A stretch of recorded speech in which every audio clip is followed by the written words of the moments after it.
Welcome, welcome, welcome. Welcome to our wonderful day of reading The Slight Edge by Jeff Olson in a night series called Inspiration. Today, we are going to be continuing our journey from page number 121, from the chapter called Mastering the Slight Edge. And in this, we're going to be reading the caption called Quit Dreaming. Just let go of all your dreams, goals, ambitions, and aspirations.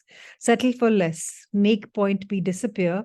Just delete and poof, the tension is gone. And that sadly is a choice that the 95% who travel the failure curve eventually make. It's not hard to understand why so many people make that second choice. After all, when you're standing here at point A, gazing off into the distance at point B, it's easy to be intimidated by how far away it looks. People don't even want to set foot on the path if they don't think they can make it to the end. Why even try? I mean, if the mountain's that huge, why take the first step? I'll probably never make it anyway. When the journey seems daunting, easy not to do, can be a little more appealing than easy to do. But remember, you have to go in one direction or the other. You can't stand still. Everything is constantly changing. There are only two possibilities.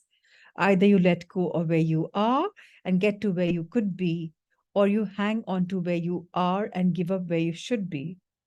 You're either going for your dreams or giving up your dreams, stretching for what you could be or settling for what you are. There's simply no in between. Remember, this is the slight edge, and doing nothing means going down. It's your choice.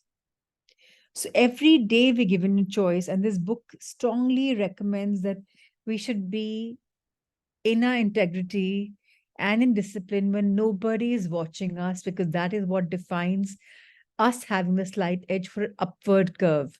Otherwise, if we cheat on something that nobody's seeing, it's okay, it's a small little thing today, let me do it.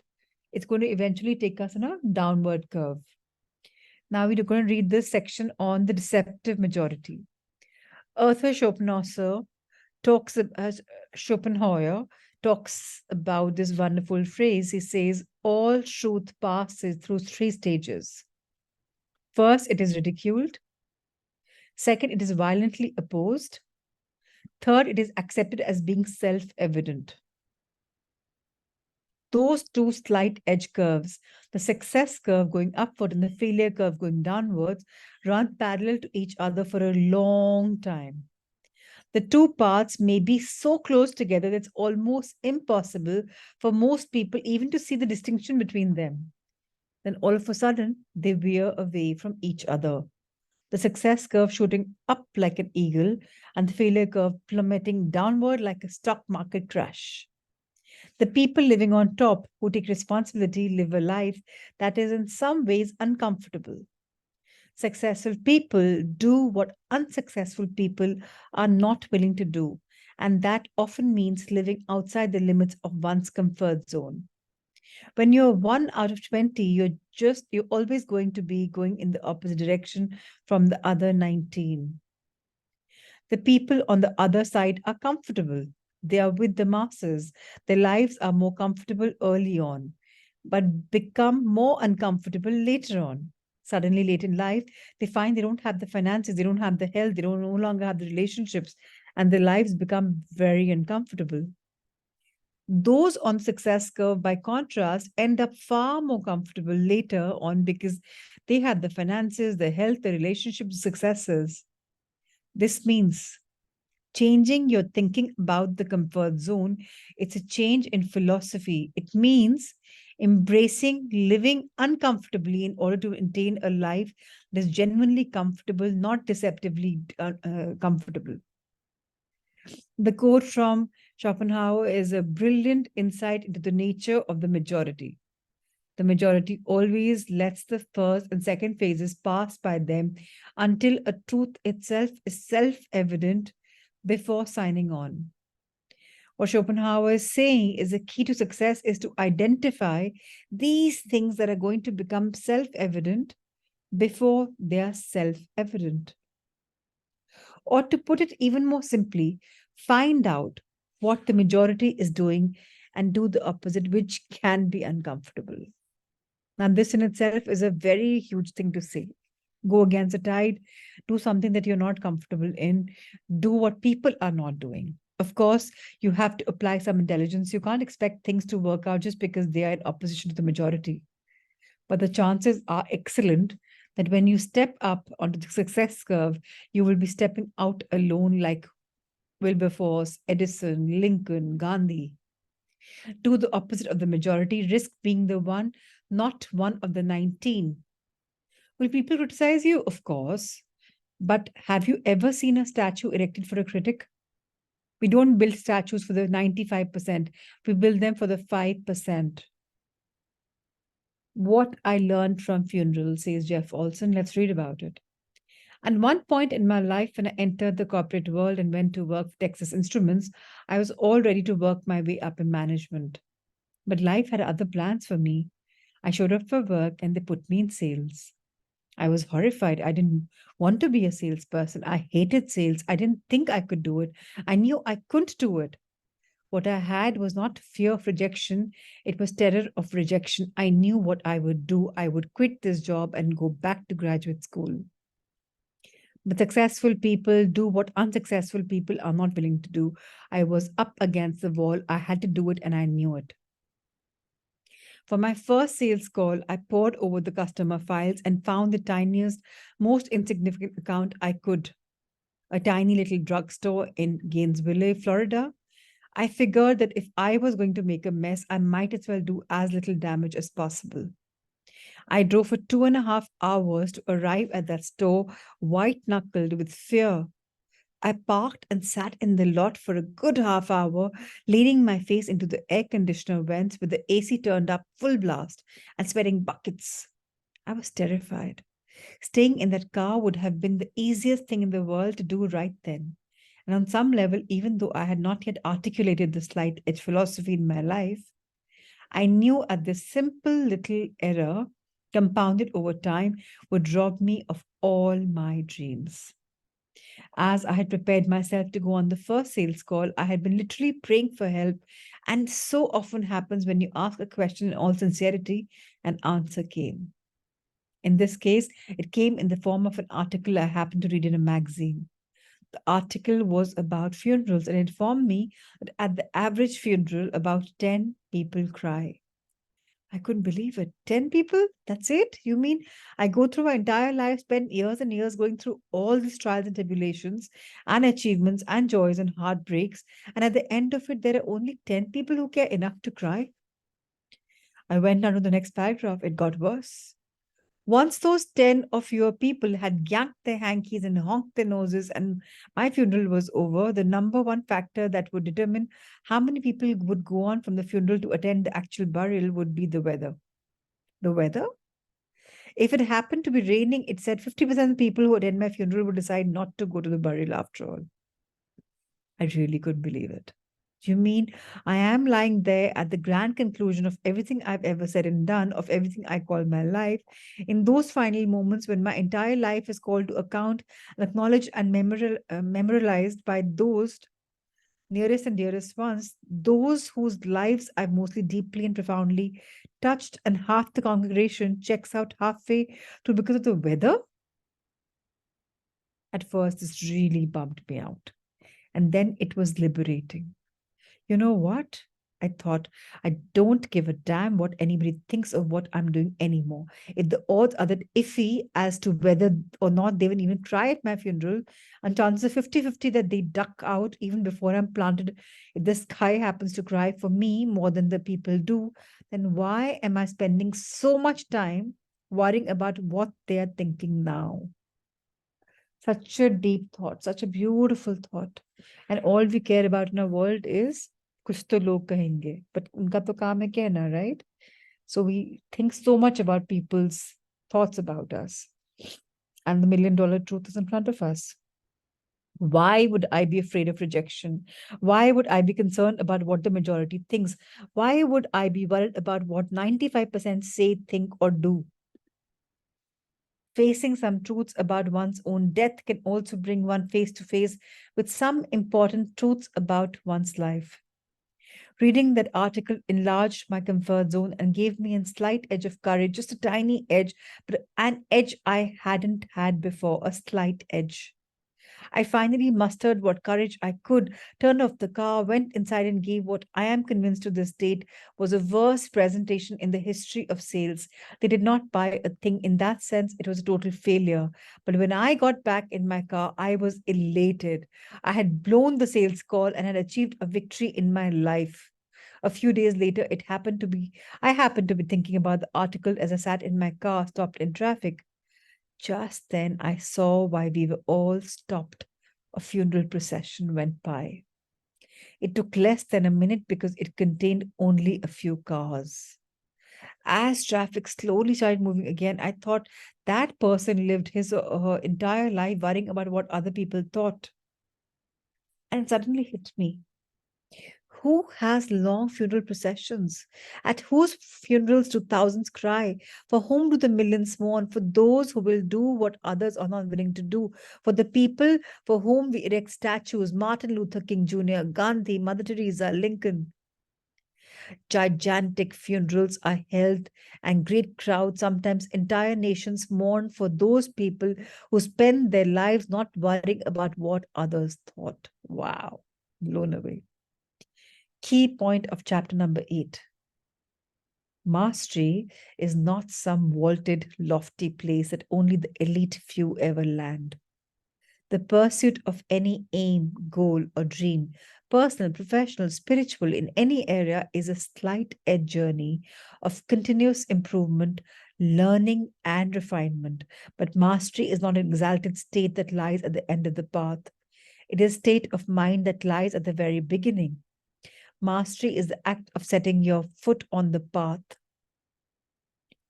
Shortly after my baby girl was born, I reluctantly turned to a state-run WIC program that provides milk for her. Milk I couldn't afford to buy myself. It was a clear and defining moment in my life. I was in the early 20s and my life was spiraling downwards fast in all categories: finances, family, fitness, faith, friends, fun, and freedom. Where I was in my life was based entirely upon the decisions I'd made over the last 5 years, and nearly every one of them led me down the path of gradual decline. Deep down inside, I knew I had to move from a life of entitlement to a life of responsibility. One decision I made was critical. Every day, while I was taking care of my baby girl, I would have a TV channel called The People's Network playing in the background. Whenever I fell off track, I would hear someone on that channel share some wisdom, some insights that helped me get me back on track. Around that time, I attended an event where Jeff Olson shared the slight edge concept that he said had served him well in life, and then added, I think it will do you well. I remember the words clearly. He shared how it's the last 20% of the time we invest in a discipline when all the rewards come. I needed something to believe in. So that day, I bought into his belief in the slight edge philosophy. I'll never forget those days of struggling, fall off track, get back on track, fall off track, get back on track, realizing I was a project. I went to work on me. I read and applied what I learned. I went to work and I did my best. I applied long term vision and delayed gratification. I knew in order to be successful, I had to do what others were not willing to do themselves. If I became a success, it would be because of me. If I became a failure, it would be because of me. I couldn't blame anyone. I wouldn't and I didn't. Was it easy? No. Was it worth it? You bet. Over time, I started to hit the magical 20% slight edge tipping point mark in my finances with my family, fitness, faith, friends, even fun and freedom followed. Every decision I made over the next 5 years was a slight edge decision, but this time it was a decision in simple disciplines, not simple errors in judgment. The majority of my decisions were now leading me down to the path of growth.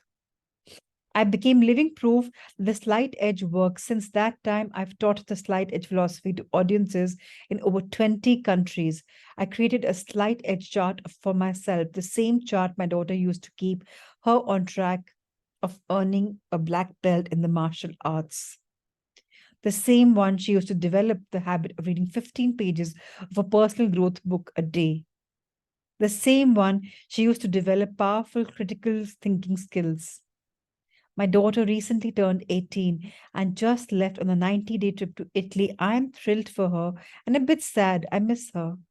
And I know she'll be fine. After all, the slight edge philosophy is now part of her DNA. She also has a 3-year young sister.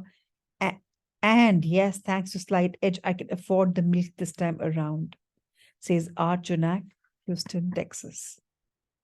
How wonderful. Now let's graduate to our chapter 9.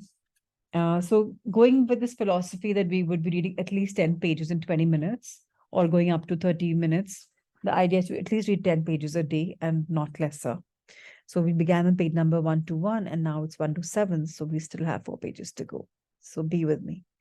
Chapter number 9, Faces of the Slight Edge. The highest good is like water. Water gives life to the 10,000 things and yet does not compete with them. It flows in places that the mass of people detest, and therefore is it close to the way, Lao Tzu says in Tao Te Ching. So the highest good is what is happening for the highest good of everybody. I hope we're clear about that, because that is unconditional love, and that's a lot of bright light which we all have within us. And if we follow that, then that is the highest good, and it just flows like water because that's what we are made up of. And that's what gives life to so many people. And it has no competition, it just simply flows. And it flows wherever it can enter. It doesn't care, good, bad, it's got no division, no separation. And Lao Tzu has beautiful quotations and very profound ones, which I'm sure all of us agree. The slight edge is simple and constant. At the same time, the more you understand it and the more you become familiar with it, the more you will come to recognize its influence in your life in many forms and under many disguises.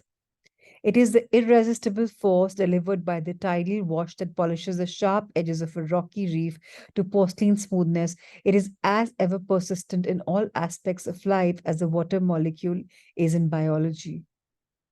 It is a force hiding within the music that soothes the savage breast. Writing about love, the Apostle Paul said that it is a force that endures all things and conquers all things. And within the universal human solvent of love, it's not hard to recognize the power of the slight edge. Mark Twain wrote, "Again, the assault of laughter, nothing can stand. That is the power of the slight edge." There are several faces of the slight edge I want to point out to you because they each represent a power that once you recognize it in your life, you can harness in the pursuit of your dreams. Their momentum, completion, habit, reflection, and celebration. How wonderful. Harness the power of momentum. Who won the race? The tortoise the, or the hare? We all know the answers to the one, yet we live in a world where most people have come to expect instant and instant that, instant this, instant that. And if we get the results, we are after faster and faster, we quit. Get rich quick, the fast lane. That fellow standing in front of the microwave muttering, hurry up, fast, faster, faster. It's a strategy that will eventually take you down the slight edge curve. MIT professor Peter Senge puts this beautifully in his best-selling business book, The Fifth Discipline, The Art and Practice of the Learning Organization. Peter Senge writes, virtually all natural systems, from ecosystems to animals to organizations, have intrinsically optimal rates of growth. The optimal rate is far less than the fastest possible growth. When growth becomes excessive, as it does in cancer, the system itself will seek to compensate by slowing down, perhaps putting the organization's survival at risk in the process. Have you ever witnessed something or someone that grew too fast? A business expanded too rapidly and then self-destructed. A rock star, movie star, or sports star who became a shooting star and went BOA, burned out on arrival. Faster can end up being slower. Too fast often puts a system or the person's survival at risk. Dr. Senge talks about intrinsically optimal rates of growth. Your optimal rate of growth is always served best by a step-by-step approach of constant, never-ending improvement, which lays solid foundations and builds upon them over and over and over again. The slight edge is your optimal rate of growth. Simple disciplines compounded over time. That's how the daughter is won, and that's how you get to be a winner too. Having said that, let me ask this. What is the real point of the story of the turtle and the hare? All together now, slow and steady wins the race, right? But notice something here. The point is not there's any special virtue to moving slowly. There's something inherently good about slowness, and it's just as possible to move too slowly as to move too quickly. The key word in this Aesop moral is not slow, it's steady. Steady wins the race. That's the truth of it. The fable of the turtle and the hare is really about remarkable power of momentum. A body at rest tends to stay at rest, and a body in motion tends to remain in motion. That's why your activity is so important. Once you're in motion, it's easy to keep on keeping on. Once you stop, it's hard to change from stop to go. Be not afraid of going slowly. Be afraid only of standing still. Still the Chinese proverb. I coach people how to build large businesses by doing very simple, easy to do actions every day. I found that it's far more effective to take one business building action every day for a week than to take 7 or 10 or even 2 dozen all at once and then take the rest of the week off. People who do the first week in and week out build a solid business. People who do the second don't, even if they are actually doing a great number of those businesses building actions. Why not? No momentum. After 6 days off, they have to start all over again, getting themselves geared up and inspired to get back into action. It can take a good amount of energy and initiative to get yourself starting in a new activity, but it takes far, far less to keep yourself doing it once you've started. There's another reason once a day is better than 7 times once a week. The daily rhythm of the thing starts to change you. It becomes part of your routine, and as it does, it becomes part of who you are. That doesn't happen with the once in a while all out effort. Imagine taking a 20-minute brisk walk in the morning and then in the late afternoon walking out on home gym for another 20 minutes. Now imagine that for a week you did that every day. How would you feel at the end of the week? Now instead, what if on the first day you had taken a 140-minute walk, then over 2 hours, and that afternoon spent another 140 on the home gym and then done nothing for the next 6 days? Steady wins the race. When you are in motion, it's also far easier to make positive changes in your direction. It's like steering a car when the car is sitting still. Moving this wheel is hard work. But when it's moving, even at 10 or 20 miles per hour, turning is a breeze. It's a breeze because you're already in the flow. Wow. Go slow to go fast. The slight edge is a flow and it moves at its own pace, automatically homing in an optimal growth rates. Part of understanding the slight edge is learning to go with the flow. You can be as impatient as you like, but it won't bother the slight edge. It's always moving at its own optimal speed, with or without your consent, whether you're aware of it moving or not. Dan Millman, in the book Way of the Peaceful Warrior, which is my favorite book, said it best when he said, let go and let it flow. Wow. Let it go and let it flow. To make the most of the slight edge flow, you will want to you'll want to match the speed of your growth and development to the natural progression of the slight edge. That's accomplished naturally by having a slight edge strategy. It's easy to stay active. It's also easy to not to. And if you stop, it won't kill you today, but that simple error in judgment compounded over time will absolutely destroy the getting of any goal you're after.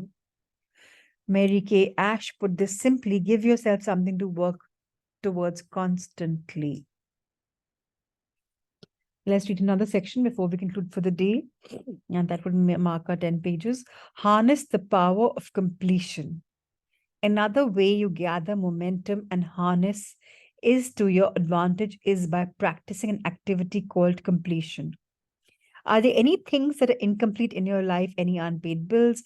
Have you done your taxes? Did you borrow a book and tool you have yet to return? Is there someone who needs to hear you say, I love you, or I'm sorry, or thank you, I appreciate you? Do you have any unfinished projects, any unkept promises, taking a weekend away with your spouse, or taking your kids somewhere special?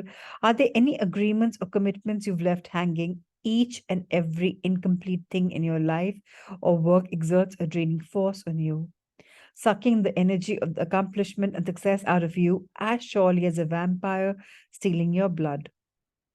Every incomplete promise, commitment, and agreement saps your strength because it blocks your momentum, inhibits your ability to move forward, to progress, and improve. Incomplete things keep calling you back to the past to take care of them.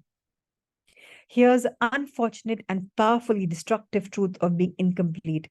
It keeps the past alive. Remember, people who live on success curve are pulled by the future, while those who dwell on the failure curve are pulled by the past. And a surefire way to be forced to live as a prisoner of your past is to not complete things. Is it easy to do? Yes. Wait, let's consider that for a moment. No, actually, it's not always easy to complete these incomplete things in life, not when you get a truckload of them to take care of. That stack of incompletions can loom larger than the Sears Tower. They can be absolutely overwhelming, especially when you realize that whatever might have been keeping you from completing them in the first place, fear of confronting the issue, feeling intimidated or overwhelmed by it, worrying it might be difficult or uncomfortable, well, that's been compounded by the slight edge too. That's a slight edge working against you. That's how the pile got so big to begin with. And the truth is, even this incompletions that seem difficult to have been a lot easier to do when they first came up than they might be now. Approaching that stack of undones with a slight edge in that hand, not only the best way to deal with them, it is only way you'll ever deal with them. Take on those incompletions in your life, just as you took on learning to walk, baby steps one at a time, letting the slight edge work for you to keep you complete whatever needs completing. Take on any one of your incomplete projects one at a time. And if even that one project seems like too huge a mountain to climb, rummage around its foothills until you find an initial step you can take. The biggest meal is still eaten one bite at a time. Think of the title of Art Williams' bestseller, All You Can Do is All You can do, but all you can do is enough. So find something you can do and do that. Make a phone call, write a letter, give 15 minutes to completing something every day. Read how the slight edge reader Valerie Thomas decided to tackle the incomplete project of her basement. She says, I lived in a house with a huge unfinished basement that had 17 years worth of clothes, items, boxes, equipment, toys, you name it all around. There was one small path to walk to the back room to get to the washer and dryer. Eventually, time came when I had to move from the house, and I thought I could never get to the basement. I cringed every time I thought of it. However, after applying the concept of slight edge, I said that I would handle one bag or box every time I went to the clothes or get food. Before I knew it, I saw light. It looked easy to handle until eventually it was cleared out for a successful move. What incomplete thing project can you bring to completion? Is it easy not to do? Absolutely. And if you don't do it today, will it destroy you? You know the rest, so sing along. Each time you do complete things, you get to move on with your luggage a little lighter and a little bit more spring in your step. How wonderful. Tomorrow we will continue from page number 132. Thank you for staying with me and making our night full of inspiration so that tomorrow can be a beautiful day. And as we complete this beautiful day, let's have lotus of gratitude. So let's think of 10 beautiful things that have happened to us in the last 24 hours or maybe throughout the day and be grateful for them. So let's take 100 seconds and circle back so much.